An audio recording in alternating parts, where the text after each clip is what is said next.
Regresamos de la publicidad, continuamos en el magazín de PTV, en Málaga TV, y abrimos nuestro espacio ahora mensual dedicado a la historia de la educación. Un apartado que nos viene siempre de la mano de nuestro colaborador José Antonio Mañas, comisario del Museo Andaluz de la Educación de Laurín de la Torre.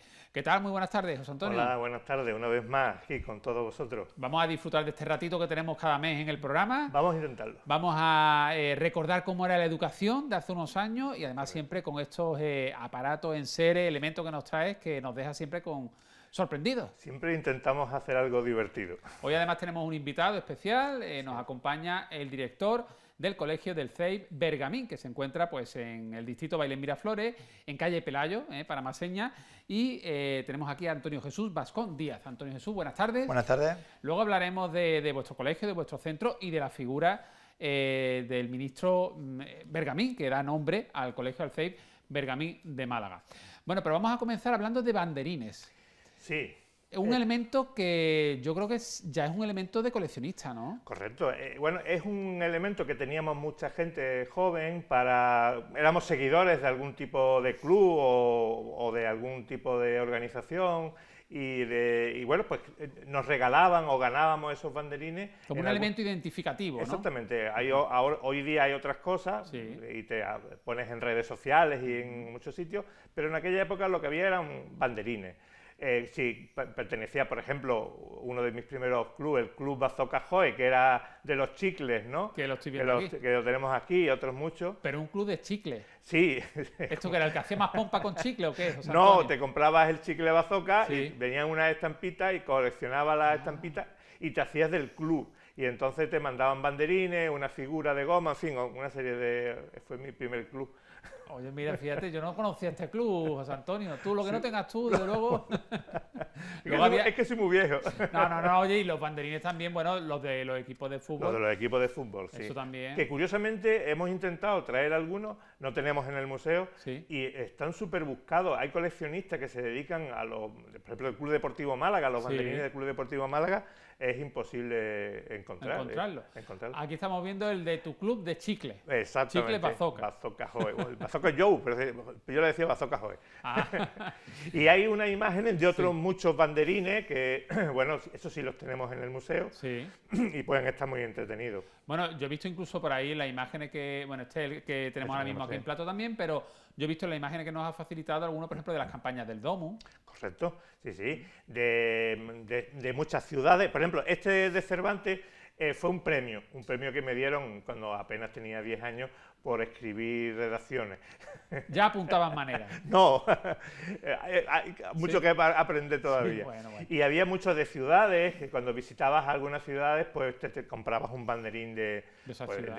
Y la ponías luego en tu dormitorio. Exactamente, entonces había paredes, las paredes las llenábamos de banderines, con unas chinchetillas, y aquello te recordaba los viajes. Mira, la verdad que era una práctica, yo creo, bonita, ¿no? Entrañable, ¿no? Porque era como eso, sentirte identificado con algo, o para recordar en este caso un viaje, como tú apuntabas, o sentir los colores de tu club de fútbol. Hemos visto algunas que son estos son del Domus. Hemos visto anteriormente uno de la Facultad de Medicina, de los que pasaban el Ecuador en la carrera, y también hacían su banderín. Bueno, son cosas que forman parte del pasado, del año 60, del año 70, y que hoy día pues ya no se... Quitando quizá lo del deporte, que tú sabes que al principio de cada partido se intercambian los banderines de los clubes. Pues es el único momento en que yo he visto que haya alguien... Pero ya ha caído en desuso, ¿no? Vosotros tenéis una colección, ¿no? En el Museo de Banderines. Sí, tenemos una colección, bueno, no mucho, porque tampoco es una cosa que sea propiamente del ámbito educativo, pero sí, nos hacen donaciones, y dentro de las donaciones siempre hay algunos. Pero curiosamente, lo que te decía al principio, deportivo no hay. Oye, pues vamos a hacer un llamamiento. Si hay algún espectador que quiera compartir con todos los malagueños y visitantes en el Museo Andaluz de la Educación, en Laurín de la Torre, que por cierto, siempre me gusta recordarlo, entrada gratuita. Siempre, toda la además muy interesante, con dos edificios muy cerquitas, los dos, porque es una colección tan grande que necesita dos edificios. Pues el que quiera ceder sus banderines deportivos lo puede hacer. Correcto, ahí les recibimos, todas las donaciones son bienvenidas. Hace unos días nos han tenido una colección de mapas antiguos, y bueno, ya le daremos uso. Bueno, y vamos a hablar hoy en nuestro espacio de Historia de la Educación de un malagueño, para más señas rondeño, nacido en la ciudad del Tajo, que llegó a ser ministro de Instrucción. hablamos de la figura de Francisco Bergamín García, que da nombre al CEIP, al Colegio Bergamín de Málaga Capital, de calle Pelayo. Y tenemos, como decíamos aquí, a su director. Bueno, pues vamos a hablar de este ministro, ¿no? ¿Quién fue este rondeño? ¿Cómo llegó a esas cotas tan altas dentro de la política? Pues bueno, más o menos estamos recabando un poco de información sobre, como tú bien has dicho, de este ministro que fue de Ronda, que nació en 1855. Él nace en el seno de una familia humilde, los padres se dedican al pastoreo y la agricultura, pero el padre es italiano, que se llama Tommaso, y la madre sí es malagueña. Ajá. Esta familia, pues bueno, pues los padres mueren jóvenes por la epidemia que había y él se queda huérfano. Entonces, pues él va con sus tíos a vivir a un pueblo de la serranía de Ronda y se dedica con sus tíos a criar cerdos. Es un dato curioso que me ha llamado mucho la atención. O sea, era una familia, vemos, humilde, trabajadora del campo, en este caso, pues ganadería porcina. Entonces a él lo tutoriza Rodrigo Robledo, a partir de los 9 años, y entonces pues le da como que es cobijo en su casa y le da los recursos para poder estudiar. Y es por eso lo que llega a estudiar la carrera de Derecho. Entonces, gracias a él, pues pudo estudiar la carrera de Derecho, como ya he dicho. Entonces, él se casa, luego después se casa con Rosalía, tiene 13 hijos. 13 hijos. 13 hijos. En esa época, dentro de cabe, no se veía tan raro como ahora, tanto hijo, ¿no? No, la verdad es que tuvo poca familia porque los padres morían jóvenes, sí. Pero él, pues, se ve que tuvo 13 hijos. Sí. Entonces, los más famosos, pues, son José Bergamín, que es escritor, y el arquitecto Rafael Bergamín, ¿no? Ajá. Entonces, bueno, pues él se dedica, es diputado por Málaga, en el distrito de Campillo, durante algunos años, y luego lo nombran catedrático de Derecho Mercantil. También, pues, fue presidente de la Real Academia de Jurisprudencia, también fue decano todo esto en Madrid, fue también decano del Colegio de Abogados, y bueno, pues ahí empieza su tema con la política, ¿no? Pero a la educación, porque claro, llegó a ser ministro de Instrucción Pública. Pública y Bellas Artes. Y Bellas Artes sería lo que hoy es el ministro o ministra de Educación y Cultura, ¿no? Sí, lo nombra Eduardo Dato, Ajá. Lo nombra en el 1913, sí. Pero también fue ministro de Gobernación en el 20 y de Hacienda en el 22. Vale. Durante el reinado de Alfonso XIII. O sea que dentro del reinado de Alfonso XIII ocupa distintas carteras, ¿no? Distintos ministerios, y uno de ellos, el que aquí la más conocida que tenemos es la de la educación, la de instrucción, sí. Porque bueno, pues gracias a eso fue por lo que tenemos el Colegio Bergamín en Málaga. Bueno, vamos a hablar ahora del Colegio Bergamín, un colegio que nació en el año 1915. En el 1915. Se empieza a construir la primera piedra en el 1915. O sea que tiene ya dentro de poco, bueno, no. Ya hemos hecho el centenario. ¿Ya habéis hecho el siglo? Sí, ya lo hicimos. Oye, fíjate. Sí, bueno, está como el Colegio Bergamín está ubicado en el barrio de la Trinidad, tiene más de 100 años. Sí. La primera piedra de 1915, en enero. Y bueno, hay fotografías de la época en la que estaban allí todas las grandes personalidades de Málaga haciéndose las fotos. Estaba Strachan, estaba también el delegado, Narciso Díaz, y bueno, en el 1916 es cuando se termina el colegio, porque no empieza hasta en el curso 17 y 18, es cuando empieza la primera promoción, digamos. Aunque entiendo por la fachada que estamos viendo, seguramente habrá sufrido muchas reformas, ¿no? Porque la fachada original no será esta que estamos viendo. Claro, el edificio empieza a construir en 1915 y se termina en el 16, pero claro, luego sufrió una invasión de termitas y fue demolido. Ah, claro. El edificio primero fue... Pero siempre ha estado en el mismo emplazamiento. Sí. Siempre ha estado en el mismo solar. Sí, en un huerto escolar. Era un huerto que se llamaba el Huerto de la Tiña. Sí. Entonces el ayuntamiento lo adquirió por un dato curioso de 3 pesetas el metro cuadrado. Ajá, sí. Y ahí se empiezan a construir. Bueno, todos los políticos se ponen de acuerdo y empezaron a construir. Bueno, los políticos no se ponían mucho de acuerdo porque había ahí rifirrafe entre uno y otro. Sí. Lo único que se ponen de acuerdo es llamarlo Bergamín, el colegio. ¿Vale? Quisieron tener, digamos, ese guiño hacia el ministro malagueño de Instrucción Pública. Sí. Lo importante es que este colegio fue el primer colegio graduado de Andalucía y de Málaga. ¿Qué implica eso, colegio pues graduado? Quiere decir que los niños estaban ya por edades, no era una escuela unitaria en la que un maestro está con niños de diferentes edades, o sea, sino que aquí ya estaban graduados. Las clases estaban, digamos, por edad, por materia, por edad. Se empezó en el primer año con 8 unidades. Y la primera escuela de Andalucía que hizo eso, el Colegio Bergamín. Anda. Subvencionada con dinero público. Sí. ¿Vale? Porque en aquella época, como sabemos, los colegios los financiaban los municipios. Es un dato también curioso que se pagaba a 500 pesetas por el maestro al año. Oye, estamos viendo precisamente imágenes ahora del huerto, ya que decías que antes de colegio esto fue un huerto escolar, pues vosotros dentro de vuestras instalaciones, bueno, pues también está ese guiño del pasado, o al pasado de vuestro centro, porque tenéis un huerto actualmente también. Sí, sí, sí. Que los alumnos... Lo hemos mantenido, bueno, no es el original, claro, porque el edificio estaba rodeado también de huertos, como hemos decimos, pero vamos, sí hemos mantenido ahí un huerto y le da mucha utilidad a los niños de nuestro colegio. Bueno, un colegio que tiene además, ¿verdad, José Antonio?, instalaciones, o sea, distintas zonas muy llamativas, como por ejemplo un museo. Todos los colegios no pueden presumir de tener en su instalación, en su interior, un museo, y aquí sí, muy interesante. Una biblioteca, que estamos viendo ya imágenes de la biblioteca, y aparte de la biblioteca, pues un museo que ahora nos va a explicar nuestro invitado. Pero, ¿qué balance hace de la evolución, ¿no?, de vuestro centro, de vuestro colegio, y los méritos también que han ido sucediéndose pues, con el paso de los años?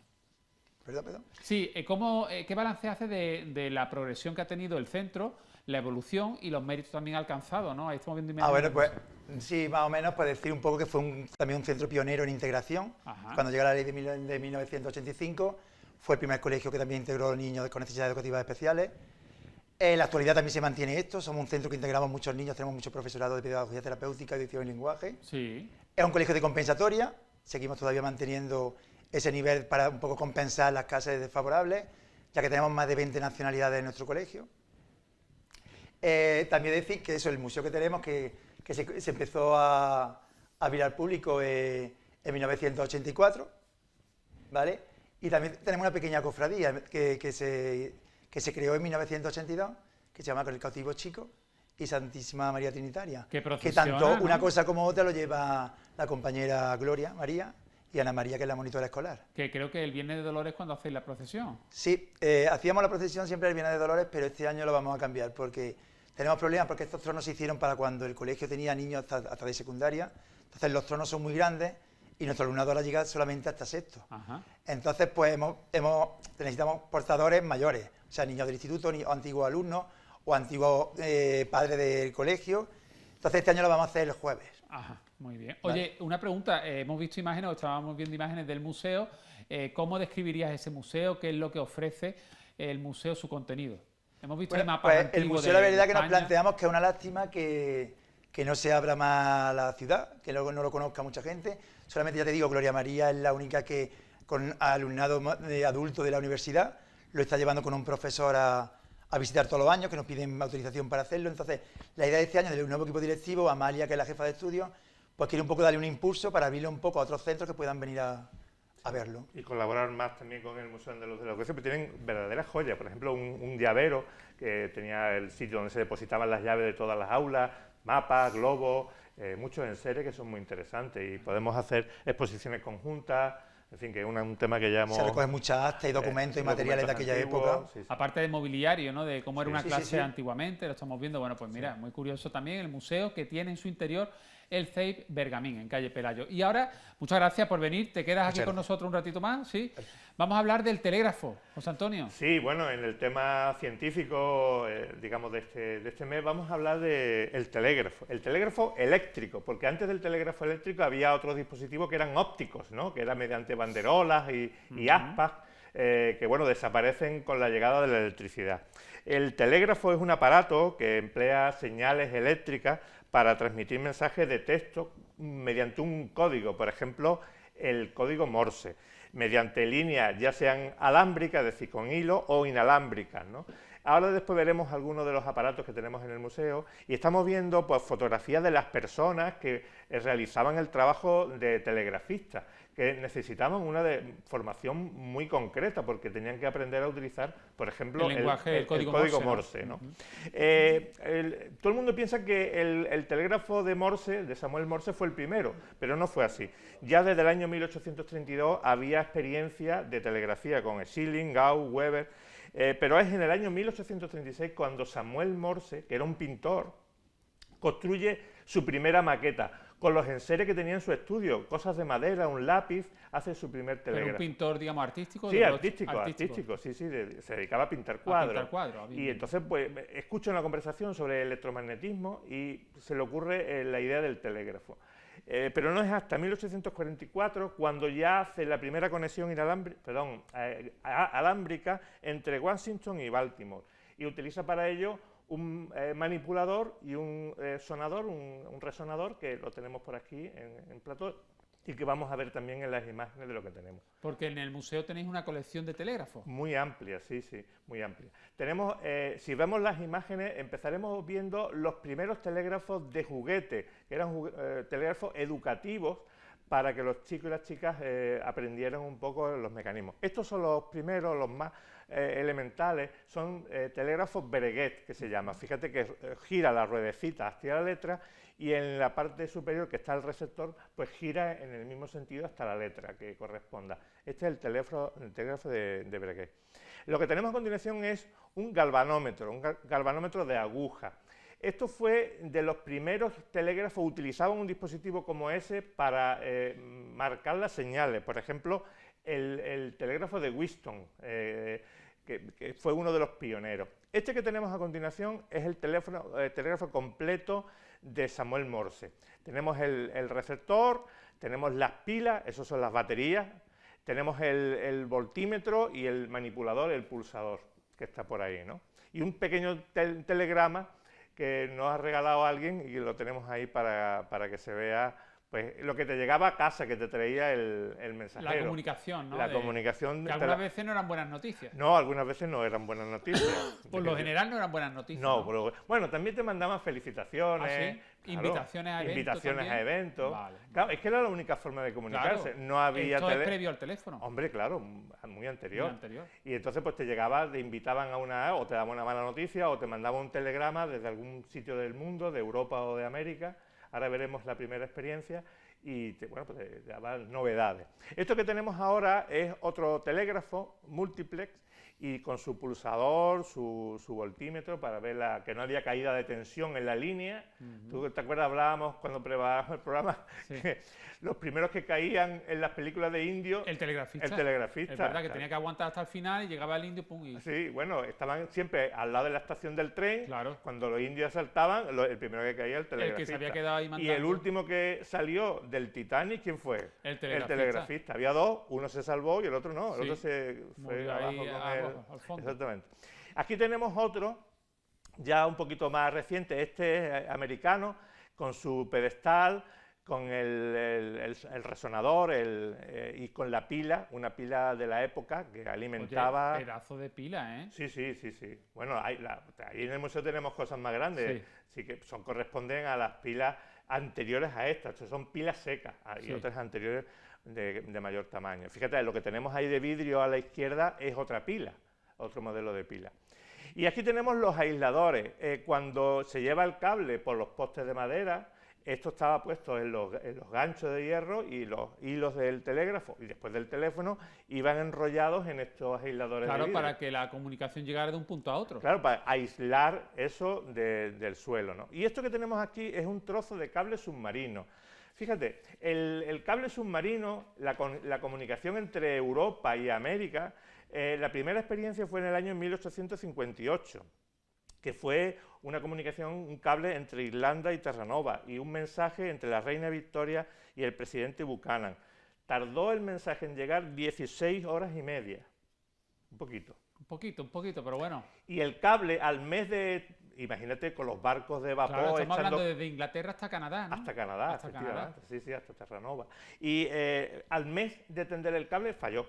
Vale. Por la impedancia dejó de funcionar. Y hasta el año 66, 1866, no consiguieron uno que funcionara en condiciones.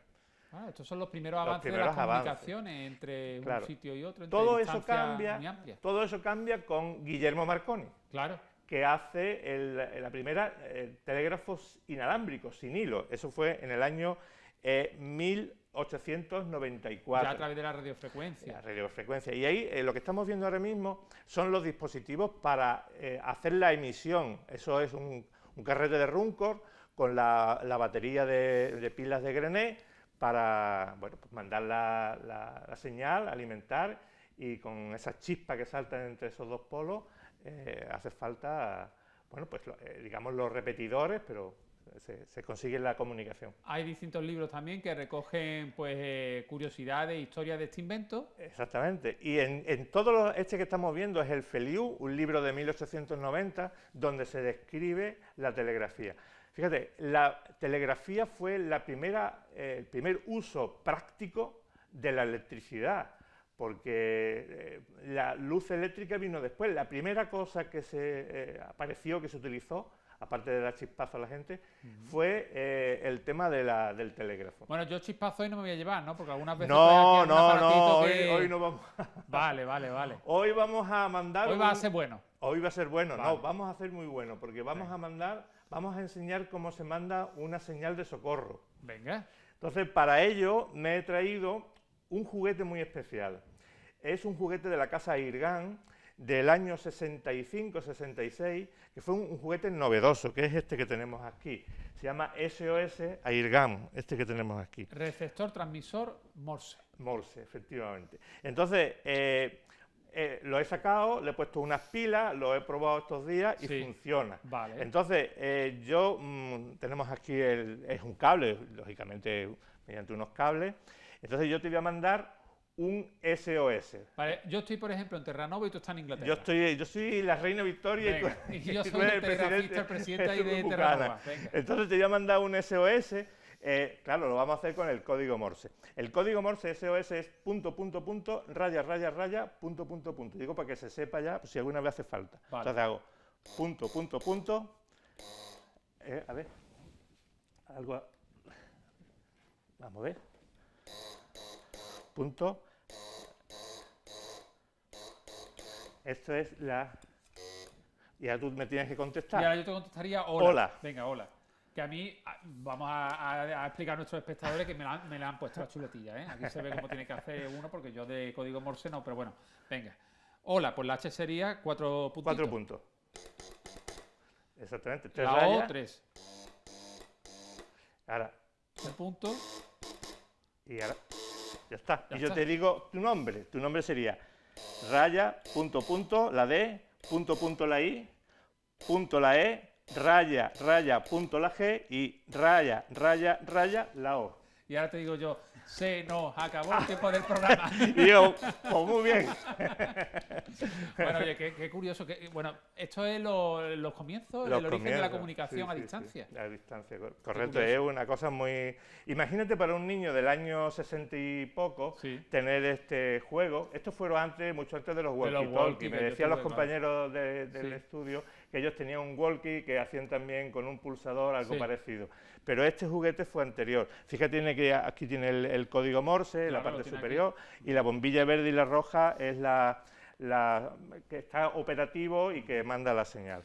Pues José Antonio, nos vemos aproximadamente dentro de un mes con otra nueva entrega de Historia de una Educación, de Historia de la Educación aquí en PTV, y también, por supuesto, agradecer a nuestro invitado, al director del CEIP Bergamín, Antonio Jesús Vascón Díaz, por habernos acompañado en esta entrega de Historia de la Educación. Gracias. Gracias. Y enhorabuena por el centro con tanta historia que tenemos. Os invitamos a que podáis ir a verlo. Muchas gracias. Bueno, en un mesecito nos vemos, José Antonio.